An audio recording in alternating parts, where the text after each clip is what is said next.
Hello, everyone. Welcome to the yet another episode of Womenovator Finance Series.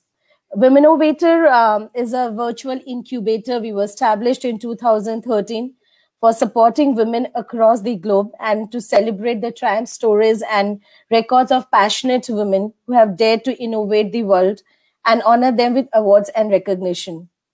Womenovator has various initiatives, and some of its most flagship initiatives are like Vendor Meet, Brand Ambassador Equity Program, We Talk, where we are doing both physical and virtual series, We Pitch, which is basically intended to raise funds, We Embassy Meet Management Planner, coffee table books for women, where we recognize women from across the globe, Women Mark, which is an e-commerce portal where women sellers and buyers can reach to each other.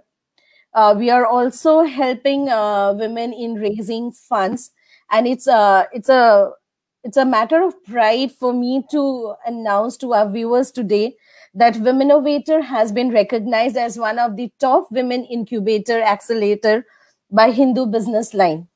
And today we have with us another very recognized, established, a woman who has marked her place in an area which is predominantly dominated by men. We have a pleasure to have with us Rakhi Prashad. Rakhi, welcome. Thank you.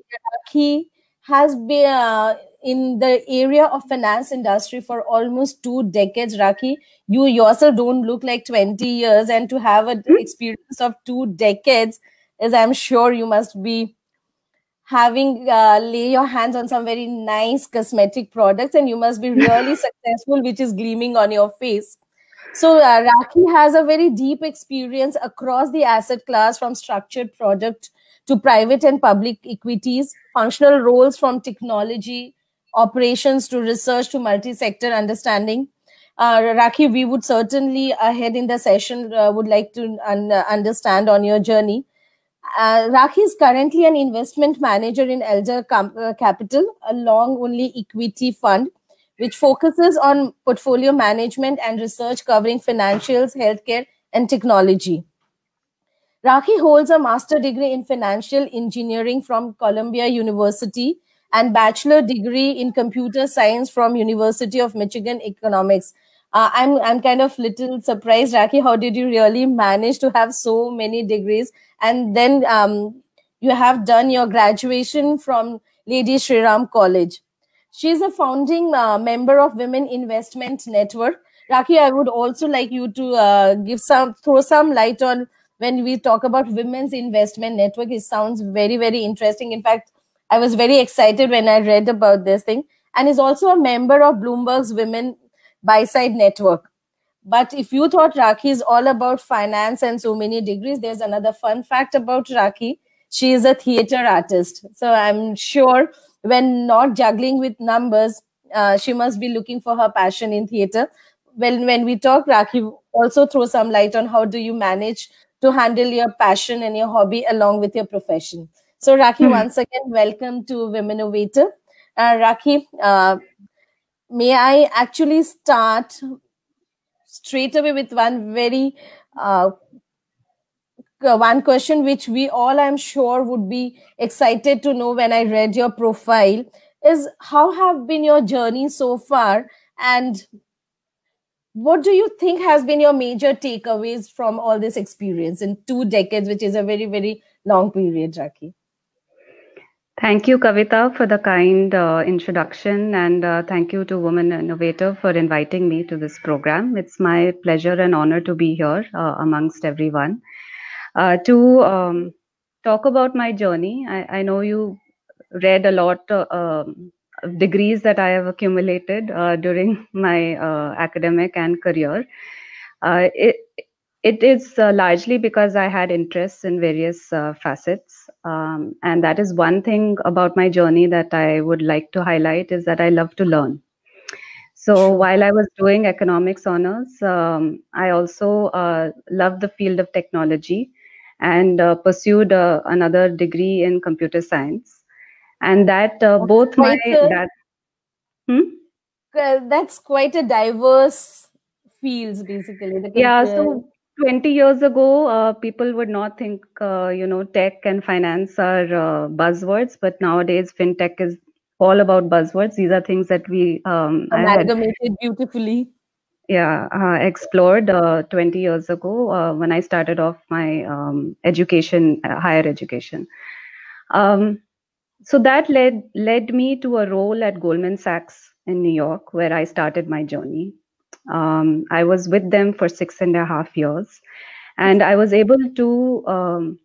I was exposed to a variety of different types of structured products, and we were building trading models for the traders and pricing them and figuring out what is the risk that the bank is taking.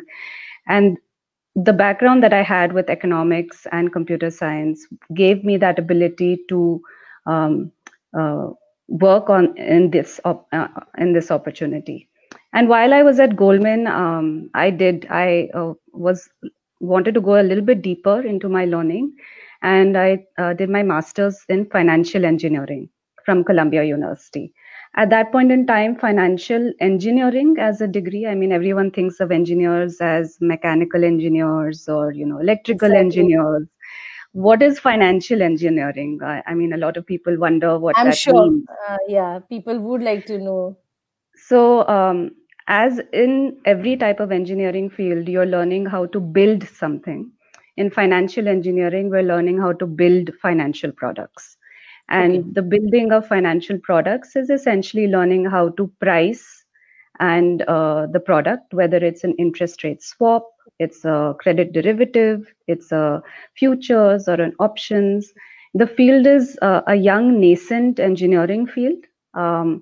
But with a lot of innovations that are happening, and it's led primarily from practical experience of even the professors and teachers who are coming in and teaching us were all working at the banks on Wall Street, whether it was Goldman or Morgan Stanley, etc.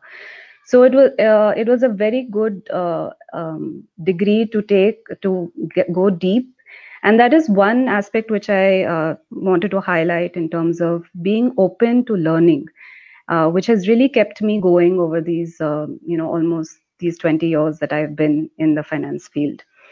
And from there on, from Goldman, I wanted to move back to India. It was, In fact, I was wondering, like being in the finance mecca of world. You said you were in New York, right? mhm. And then coming Yeah, to India must had been a very strong call. yeah. So when you are living in your own country, doing something for your own country, that's what drives people to do better and also to give back.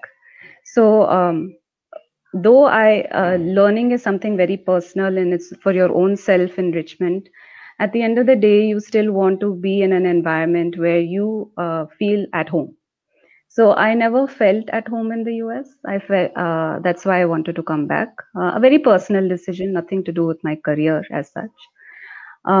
But yes, so moved back in 2007, just before the Lehman crisis, and uh, and because the work that I was doing in New York, unfortunately, our Indian markets are not that deep in terms of from a debt perspective or from a derivatives perspective. So I had to switch tracks. And that meant that I had to move from the trading derivative side of the business to the investment banking side. And that's where I joined Enam Securities.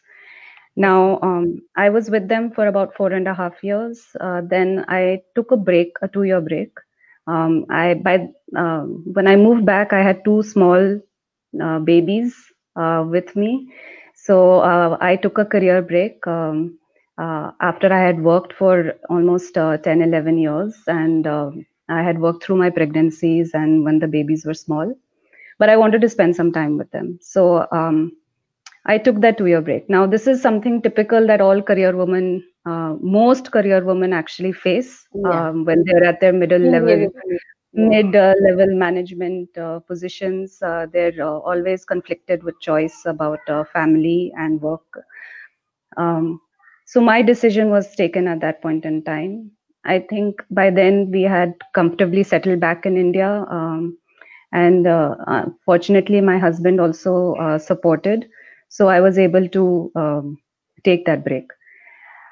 But the itch to actually build one's career, because ultimately the children are going to grow up and go away. Our careers are going to be with us. Come to know at very later stage of our life. Yeah, and I was rightly at that point in time advised when I was taking that break that, look, Rakhi, it's good to take a break, spend some time with your children, but don't be away for too long, because the longer you're away, the harder it gets to get back. And so I was lucky enough that when I took that decision, it did still take me 6 months to find a job. So I was out of corporate work for 2 years. But I did find another opportunity. And this opportunity led me to another type of role. So at Enam Securities, I was doing private equity investment banking. This role that I took up at Matrix Partners after my break was in operations and doing investor reporting.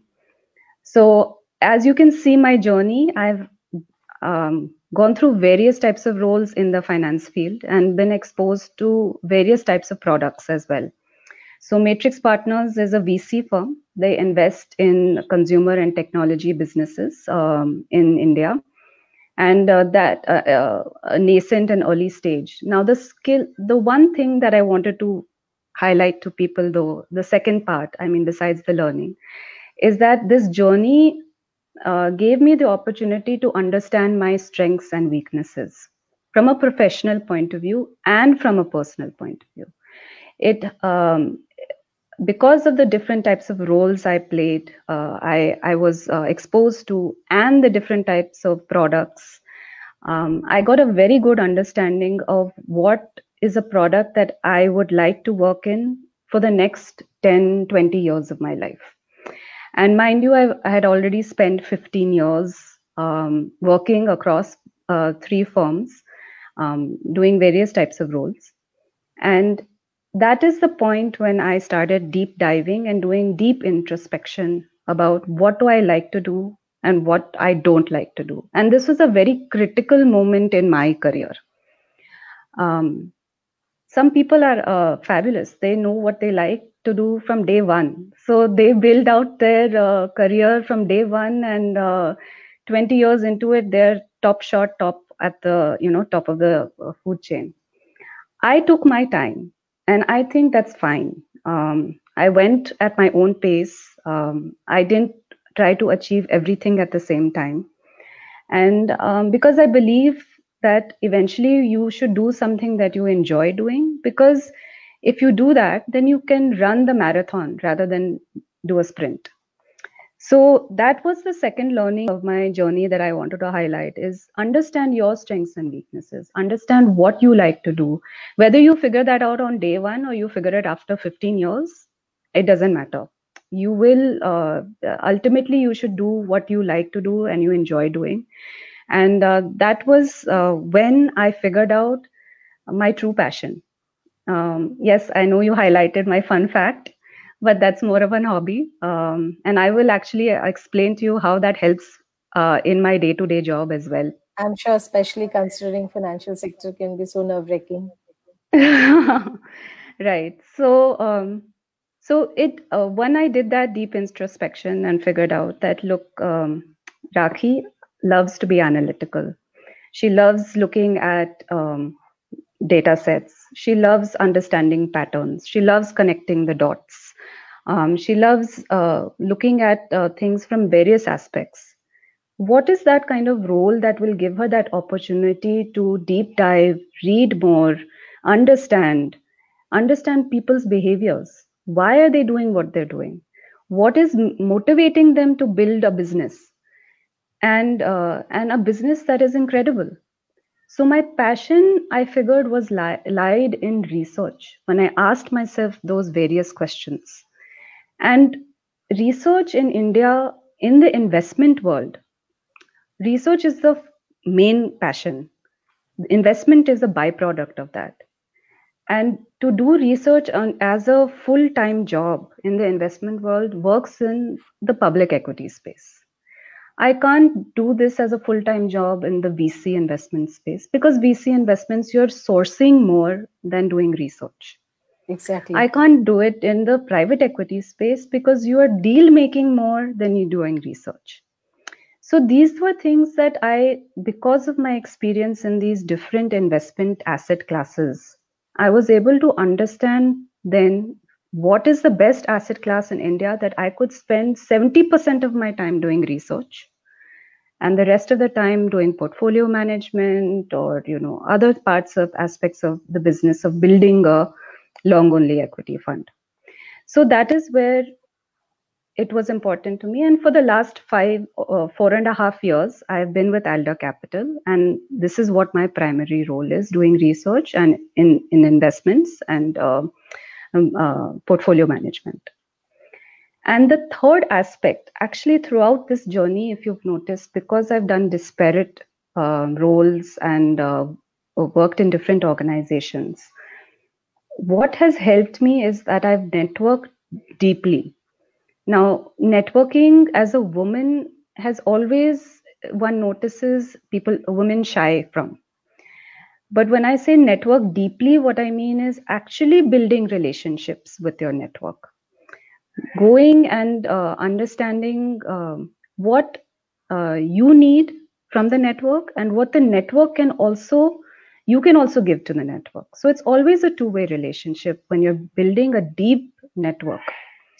And also the fact is that you should have wide interests. Now, the very fact that I like doing theater, and I have also performed theater in India and abroad on professionally on stage as well. It's a very different world being amongst theater artists, and it exposes you to a different skill set as well. So when I said that I like being analytical, I also like understanding people's behavior.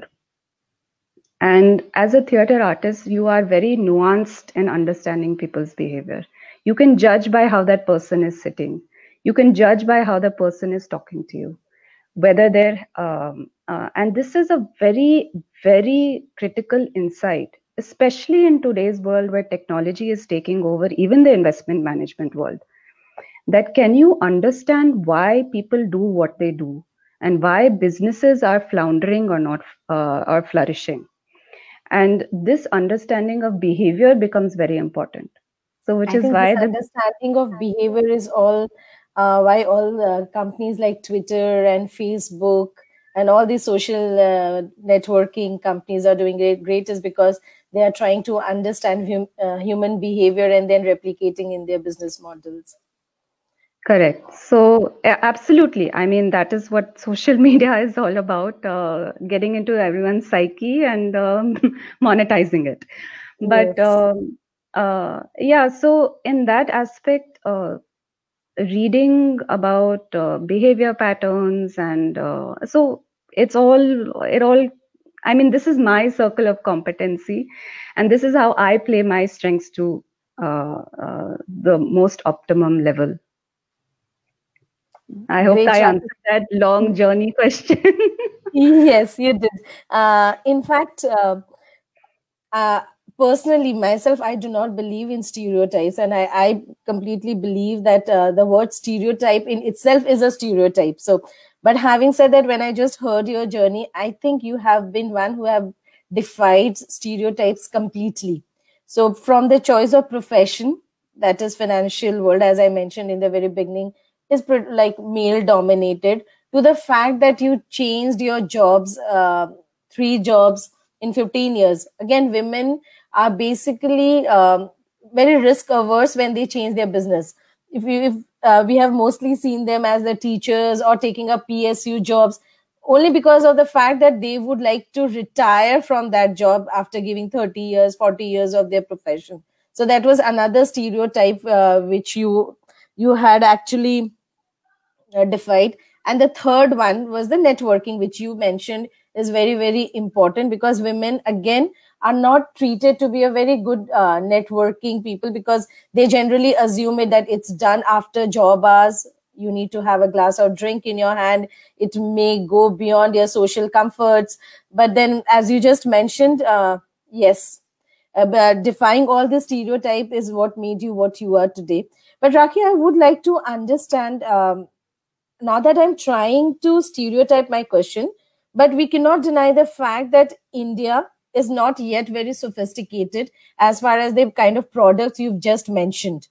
Even if when we talk about asset class today, we don't go beyond land and building, to an extent equity, debt, and women at large may be still stuck with gold and uh, other fixed deposits kind of stuff. And the product that you are mentioning are very, very sophisticated, like swap options and others. So I wanted to understand your, as a woman, how were you placed in this sector? Did your gender made any difference to it? Because my question is even more relevant from the perspective that today many young girls, many young aspirants would be watching this show and would like to understand, if they take up this sector, are they going to face any gender bias, or is that going to be a bottleneck in their success? So let me break a myth, bust a myth, if I may. Finance field is similar to any other sector in India, wherein if you look at it, India women participation in the labor force is around 22% as such. Even in the listed and unlisted space, if I have to look at it, on an average, women are represented about 25% as well. Now, the only reason why we feel it's male dominated is because senior women, by the time, so you may have an influx of women coming in the sub less than 10 years of experience. So you have maybe 40% of women there in less than 10 years of experience. It's a falling out of the career ladder that then you realize that only 8 to 10% of women are there in senior roles in the finance industry. I think this is very similar to other industries as well. So it's not anything different as such. Now, coming back to the investment world and the opportunity that a woman has, I feel that this is an area which is so data driven and so analytical that it doesn't matter. It's really all about your brain power. And trust me, women have equal or more than men. More.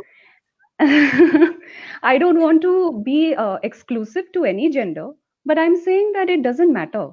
When you're using your brain power, that's all that matters. So, in that sense, finance is a very equal playing field from the opportunity that a woman can have, whether you're doing audit or whether you are doing investments or whether you are doing due diligence or whether you are doing operations or trading or sales. I mean, the opportunities are there because it's nothing beyond using your brain. It's not physical labor or any other physical aspect, even though women, I must say, women are very capable physically also. But just to break that myth that this is only a male domain, I think that is wrong. And it's more from the aspect and also the type of job that I do, research. I can be doing it sitting from in Timbuktu also and doing the same job because it Sure. is so it's such a self-driven role that I have. I need to explore and be curious. The only aspect that one needs to have is curiosity. And you can be sitting anywhere in this world and have that curiosity because the world is now on a fingertip. So knowledge as such and the learning as such for the research and investment world, I think there shouldn't be any excuse by any woman saying that why can't I do it.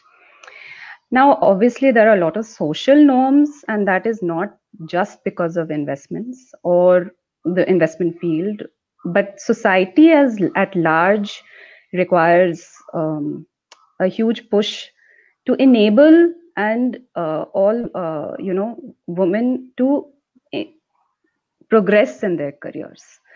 Now, if I have to specifically talk about the investment world, there are many stakeholders that can play a role to make women be more representative in the mid and senior level of their organizations. First off, you have in the education, universities, colleges, schools. They should have conversation and talk to girls or young women, young adults about the different opportunities in finance. The investment role that I play, or the investment area, is one part of finance. Finance is such a huge sector. You have corporate banking, you have investment banking, you have the buy side, you have the sell side, you have trade finance, you have so many aspects, treasury management, so many aspects of finance that exposure should be given and explained. It doesn't have to only be given to women, but I'm just saying that at the school and education level. Then you come to your Raki, yeah. I'll just would like to draw your attention that we completely understand that these topics are gender neutral. But the reason why I have been highlighting women time and again is I myself, being from financial background in my 40 years journey, I've realized that female shy from this world finance a bit. Somehow they feel is either it's the risk aversion, or maybe the terminology, or maybe that's how they are brought up. So I insist upon the fact that when you are talking about your journey, when you are talking about the learnings that you want to give to us, it should reflect the fact that women are equally or maybe better equipped to whatever the word Absolutely. investment or finance is. Absolutely. I mean, if you can keep your budget at home, if you are, running your household, and you're the one buying the groceries and doing all of that, you have the basics of finance right there at your fingertips. And which is why it's just a mindset. And having an open mindset is what is critical, and having a curious mindset is all that you require in the field of finance. Actually, forget about all the sophisticated products of swaps and derivatives and all of that. Basic equity and basic debt is something that a class 5 student can also understand. Exactly. So in that sense, I mean, it's not the skill set requirement that differentiates between the two, man or woman, in terms of taking it up. It's just a mindset of saying that, okay, I'm open to learning, let me learn, and I can do and flourish in this industry as well. So I think from that aspect, there is a lot that can be done. And as I was saying, that all stakeholders need to just give a little bit of a nudge, encourage each other. We all need to come together and showcase that at various different levels. And what you guys are doing is actually doing a fabulous job in terms of, through the networks also, educating women and young women who are trying to get into this field, that there's so many opportunities there. And as I noticed, even all the members who will be coming on every week, they all come from different parts of finance. So that's absolutely great in terms of how you have curated also this. And I'm sure everyone who watches these sessions will learn a lot and actually be confused then at the end of it. What do they like to do? No, I think our takeaway from these sessions is, the moment we finish off with this 40-50 minutes chat, they should feel little more comfortable with the whole concept of finance, the whole concept of different arms and wings of finance. The whole idea is to give them some kind of learning, create some kind of comfort, so that they come forward and take this whole concept in their day-to-day living. Raki, I also wanted to, though I have already put forward this question to you, but I want a very, very specific answer. Investment manager as a career option for young aspirants, how much do you suggest them? And again, give it a gender perspective to it.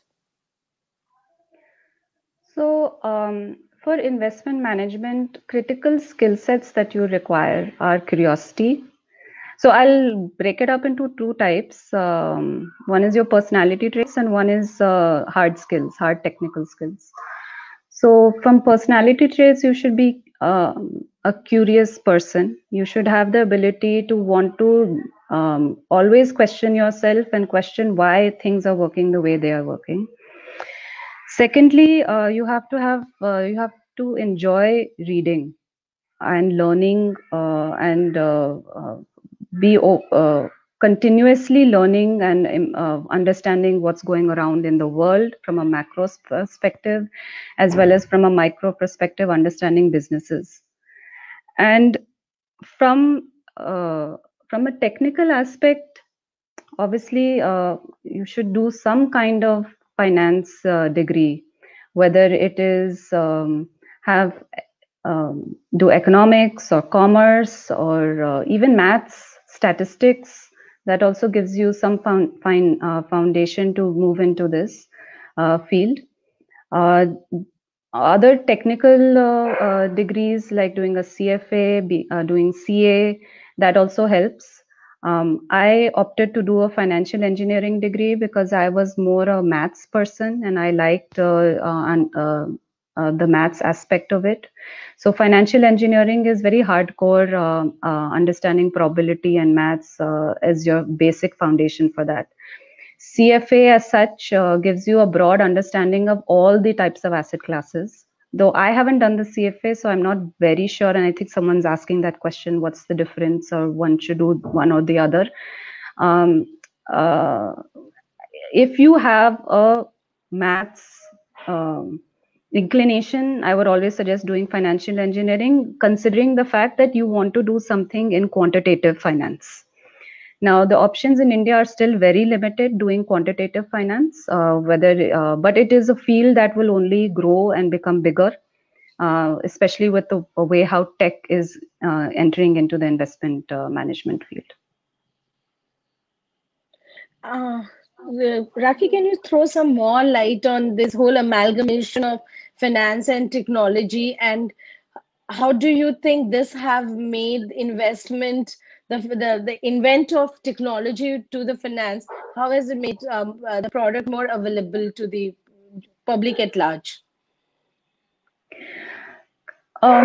So if you look at it, investment field as such, there are, if you see investment managers or even the investment products that are put out there are different types. So one is fundamental investors who look at fundamental parts of the business and understand the fundamentals of the business and invest accordingly.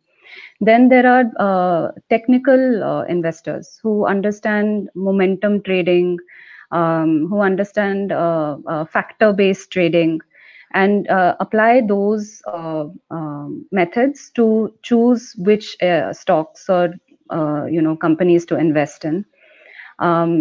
And then you have behavioral investing, which is sentiment driven, and using those techniques. Now, where technology comes in the investment management world is across various different aspects. You have technology that's helping investment managers source different data sets.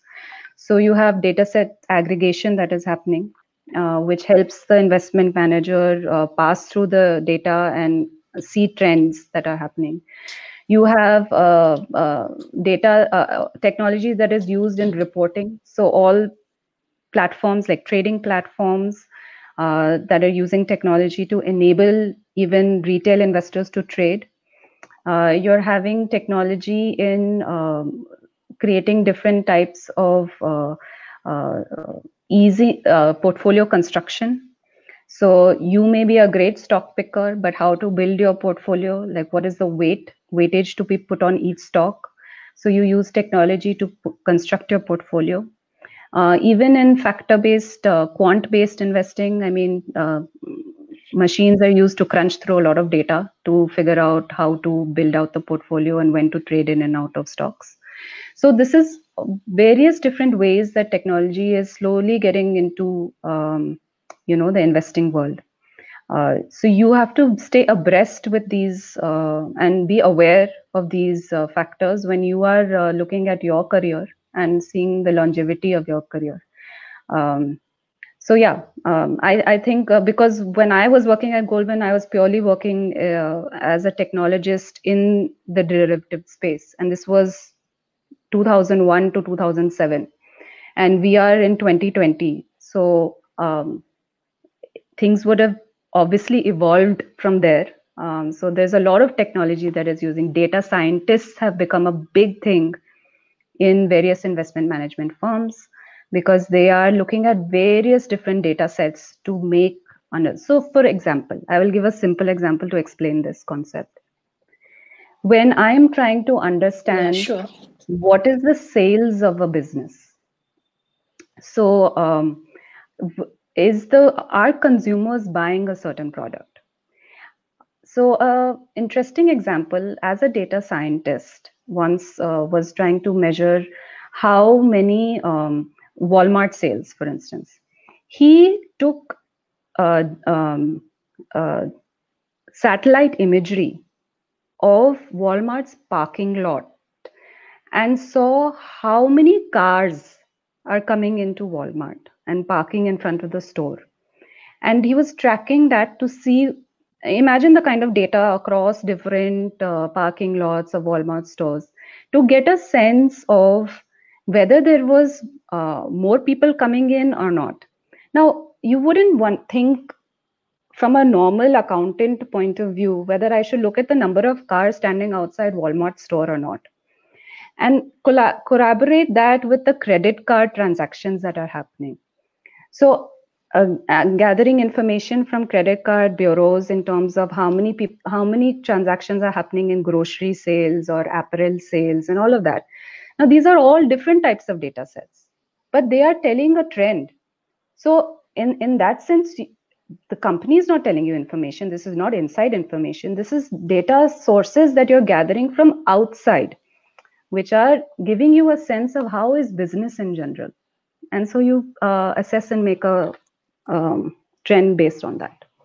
But you yourself are a forensic auditor, for instance. I mean, you'll probably be looking at different ways to see what businesses are doing, whether they're doing it the right way or the wrong way. But in a sense, that's what the curious mind takes you to, different places and thinking out of the box. I've lost your voice. I can hear you. Is it? Hello? Hello? I think I've lost your voice, Rakhi, but I think you are able to hear me. So maybe our viewers are still able to hear you. I'm taking the liberty of the fact that though I'm not able to hear you, the I can viewers hear would you. be able to. Yeah, so sure. Oh. I would like you to give us our viewers, because I'm sure when we talk about investment, some kind of twinkling happen in our eyes, and all of us are very curious with your 2-decade-old research. What are those 3 important tips regarding investments that you think would be the golden rule?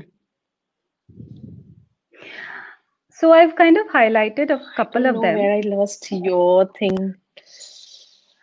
I kind of highlighted a couple of them. So one is being curious. Always try to open and understand what's going around you. Second is first understand your own self. Every investor has a different style of investing. So you first have to understand what type of investor you are in terms of what type of risk you want to take. So that also gives you a sense of how you should frame your investment management journey. And always keep an open mind and get yourself exposed to various different types of aspects. I mean, investment a manager should not be just because you are um, uh, uh, only looking at the financials of a company, but also about the various things around you that are happening. So if you like to invest in consumer companies, for instance, go out there in the market, talk to the consumer, talk to the supplier, talk to the vendors who supply to the business that is producing that good, and just open your horizon, see what is happening, and that gives you a holistic 360-degree view of the business for you to understand whether the business will do well or not. Can you hear me now? I can. Okay. I switched to the other system, and then I'm so happy because this was supposed to be my favorite question. So I So was actually I hope you got the answer. yeah, I though missed out on the first part, but maybe I'll go to the recording session, the recorded session, and hear the first tip which you had given. I request our viewers, in case they have any question, because it's really an opportunity to have a session with Rakhi. She comes up with amazing experience, and she have touched her hands and actually deep dived into many sectors and field. So in case our viewers have any questions, we would love to take that. Meanwhile, Rakhi, could you also throw some light on your current role exactly, and how are you, like, if by any chance you have any roadmap for yourself? Yeah, sure. So I started at Alder, as I said, 4.5 years ago. I primarily do research. So 70% of my day goes in understanding the businesses that I am planning to invest in or I've invested in. We, on a quarterly basis, because we invest in listed companies, are updated about our companies that we've invested in, and our potential list also get updated because of the quarterly results. We look at those financials and then see whether the businesses are on track. Have there been any disappointments? If there have been, then why have those disappointments happened? Since we are a long only fund, we like to buy and hold. We have a view of the business for at least 3 to 5 years, and for some businesses we take a 10-year view as well, because we are Okay, confident. how are you different from any other mutual fund for that matter, Elder Capital per se? So Alder Capital is a PMS structure for Indian investors. We are a concentrated portfolio, and our specialty is investing in B2C businesses. So any business that caters to the Indian consumer or Indian household in terms of providing goods or services, we would look at that business. So be it so it's not only FMCG or staples sector businesses, it could be discretionary sector businesses like auto, retailers, jewelers, apparels, retail, or it could be financial services like lenders to retail customers, home loan providers, healthcare service providers, technology companies that are catering to the consumer, Indian consumer, or education companies. So anything that you would spend, even if you're buying an insurance or you want to invest in a mutual fund company. So these are all different types of companies. So our universe is about 40% of the Indian market cap. That maybe our target company base may be around 200 companies, but we've narrowed down, and over the years, because of our understanding of the different competitive advantages of businesses and understanding what the management makeup is, we have a 50 odd company base, but our portfolio is only made up of 14 companies. So in that sense, we are different from mutual funds, is that we are concentrated. We have a very focused approach. But even within that focused approach, we have diversified. So our portfolio is well balanced across different subsectors. And thematically, because we are looking at the Indian consumer. So structurally, we believe Indian consumers have a huge potential. Consumption as a percentage of GDP is almost 60%. So that's a huge portion of our GDP. Exactly. And so structurally, it's a theme that should grow. I mean, over the last 38 years, the Indian consumption has grown 38% per annum. So there's no reason why it should not keep on growing. It has grown 13% per annum. I'm sorry, I apologize, over the last 38 years. So there's no reason for Indian consumers to stop spending, either on buying some essential product or a discretionary product. And which is why we focus on this space. Rakhi, I think we had a wonderful conversation and lots of insight. In spite of the fact that I have some connection to this whole segment, I still feel enriched. I'm sure our viewers must have taken lots of takeaway from this conversation we had. But I think this conversation will not end until unless we talk about the pandemic we all are dealing with, COVID. Do you think the whole pandemic, which has not only taken this toll on our physical and mental health, it has also have impacted the whole financial concept also severely? You just mentioned about the word that not the discretionary thing. I just wanted to understand, basis your research, do you think this COVID or this pandemic has any impact on the discretionary purchases and its eventual impact on the whole investment strategies or on the company at large? So I'll give you some perspective. Over the last 5 years, India has had many reforms and as well as had many disruptions. So one was demonetization. That's the biggest disruption that a consumer can have, right? When the cash is only taken away. But the Indian economy was, and Indian consumers are very resilient. After 3-4 months, they were spending again. So everyone figured out how to get their cash. Has one of the lowest fertility rate. We are not only resilient to shockers like demonetization, we are resilient to anything that come on our way. Yeah. Then the next crisis that happened was the IL&FS crisis, where credit only had stopped to the NBFCs and MSME sectors. So their ability and small business owners to get credit to, get working capital to run their business was also constrained. And the economy was slowing down for sure in 2019. We were seeing slight green shoots here and there, but then COVID hit us. So in that sense, 2 years, the Indian economy has been battered from all these aspects. But despite that, people are buying cars. People are buying washing machines. They're buying, they're painting their homes. So it's quite surprising. Asian Paints reported some great numbers in Q2. Yes. People are renovating their homes despite COVID.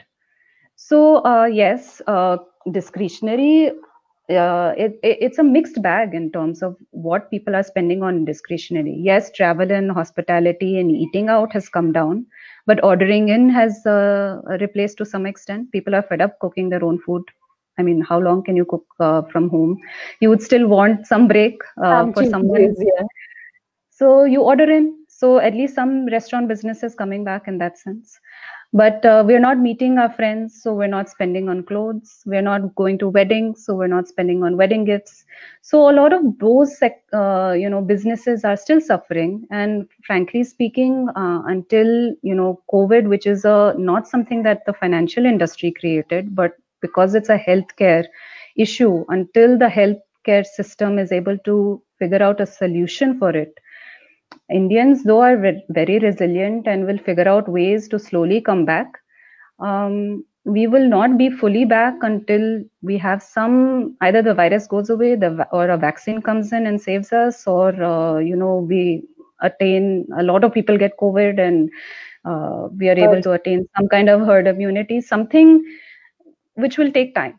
Either the cases, which will take time. So in that sense, discretionary businesses are going through a slower comeback versus your FMCG and staples, which immediately, came back because people still have to eat their food. Yes. And from a perspective of how the Indian consumer or household is, 45% of household expenses is on essentials. We are still a low per capita income economy, right? $2,000. I mean, most of our money will be going to eating food, washing our basic amenities, so basics came back and they sustained, and thankfully our rural economy got good monsoons again this year, and they were able to operate because the pandemic was largely into the big cities. I mean, it slowly spread into the rural, but rural has the benefit of being spread out. So in that sense, our rural economy has sustained and been able to sustain during these months and has given some level of support, though it's not a large portion of our GDP because agriculture only constitutes 15%, but still it's given some support. And I believe completely in the Indian consumer to be resilient, and we will come back. So all those businesses that have suffered will surely come back. It will take some time though. Thank you so much, Rakhi, for ending this whole conversation on such an optimistic note. We look forward to have you more on our sessions, and because someone with such a rich experience, we cannot justify just 50-minute session. I can go on, and I'm sure so can our viewers can hear you. Thank you so much for taking out your valuable time, and it was a pleasure to have you. We look forward to more sessions with you. Thank you for being on Women Innovator. Thank you, Kavita. It was a pleasure speaking to you. And I would say to everyone, stay safe, stay healthy, and yeah, be positive, not the COVID wave. Yeah. No, to the viewers, I can tell you, COVID is not that as dangerous as it looks like. Prior to the session I just mentioned, I'm on the 18th day of my infection, and I'm sure I look hale and hearty. So don't worry, stay safe. Try to stay away from it, but just in case you manage to get into one, you can fight it out for sure. So everyone, have a very good evening. Enjoy your night. Thank you so much for being with us. Bye-bye. Thank you. Thanks, Rakhi.